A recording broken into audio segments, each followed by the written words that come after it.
আড়াই মাস পার, হাইকোর্টে এফআইআর এর কপি দিতে পারল না পুলিশ। যাদবপুর কাণ্ডের প্রতিবাদে ছাত্র ধর্মঘটের দিন ডিএসও নেত্রীকে নির্যাতন করা হয় বলে অভিযোগ ওঠে। পুলিশের বিরুদ্ধে এই অভিযোগ সামনে আসে। মেদিনীপুর মহিলা থানায় তুলে নিয়ে গিয়ে নির্যাতন করা হয়েছে বলে অভিযোগ, কিন্তু সেই মামলায় এফআইআর এর কপি দিতে পারল না পুলিশ, তাই হাইকোর্টে পিছিয়ে গেল শুনানি। এই ধরনের অভিযোগে তদন্তের কোনো প্রয়োজন নেই বলে হাইকোর্টে আজকে সওয়াল করেছেন অ্যাডভোকেট জেনারেল কিশোর দত্ত। বিচারপতি এফআইআর এর কপি দেখতে চাইলেও তা দেখাতে পারল না রাজ্য। পরবর্তী শুনানি হবে আগামী মঙ্গলবার। ডিএসও নেত্রী সুশ্রিতা সোরেনের মামলায় আগেই এসআইটি গঠনের নির্দেশ দিয়েছিল কলকাতা হাইকোর্ট। ব্যারাকপুরের নতুন সিপি মুরলীধরের নেতৃত্বে এসআইটি গঠনের নির্দেশ দেওয়া হয়েছিল। সেই সিদ্ধান্তকে চ্যালেঞ্জ করে ডিভিশন বেঞ্চ অর্থাৎ বিচারপতি তপব্রত চক্রবর্তী ডিভিশন বেঞ্চে যায় রাজ্য। সেখানেই আজকে কোনো এফআইআর এর কপি জমা দিতে না পারায় পিছিয়ে গেল এই মামলার শুনানি। ওই থানার ওসি যিনি সাথী বারিক, তার নেতৃত্বে যে নৃশংস ঘটনা ঘটলো তা পশ্চিমবাংলার মানুষের কাছে আজকে পরিষ্কার এবং সকলেই জেনেছে ঘটনাটা।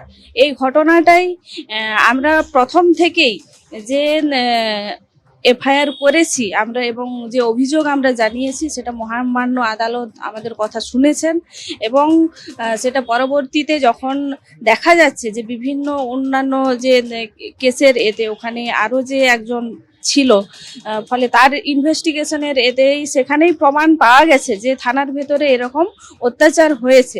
থানায় ডিএসও নেত্রীকে নিয়ে গিয়ে নির্যাতনের অভিযোগ এবং সেই ঘটনার মামলার শুনানি পিছিয়ে গেল। হাইকোর্টে এফআইআর কপি দেখাতে পারল না রাজ্য।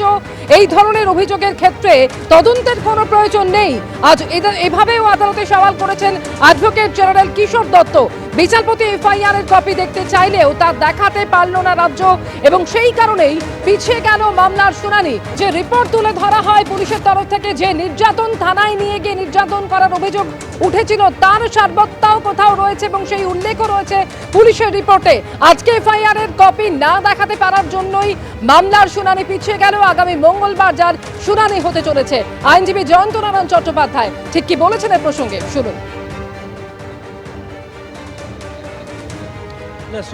সুশ্রিতা সোরেনের মামলাতে মনে রাখতে হবে মহামান্য বিচারপতি তীর্থঙ্কর ঘোষ তিনি একটি রায় দিয়েছিলেন যাতে একটি সিট গঠন করার পরে এবং সিটের মাথায় থাকবেন মুরলীধর শর্মা আইপিএস, তার মাধ্যমে তিনি হেড করবেন সেই সিটটা।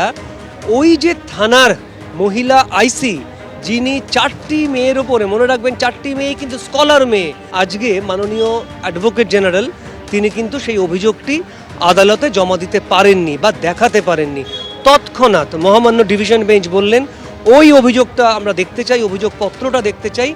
আগামী মঙ্গলবার 17ই জুন এই মামলাটি 17ই জুন এই মামলাটি পুনরায় ধার্য করা হলো যাতে করে শুনানি হবে এবং রাজ্য সরকার তাদেরই করা অভিযোগ যেটা চ্যালেঞ্জ করে তারা আসছে আদালতে, সেই অভিযোগটা আদালতে জমা দেবেন।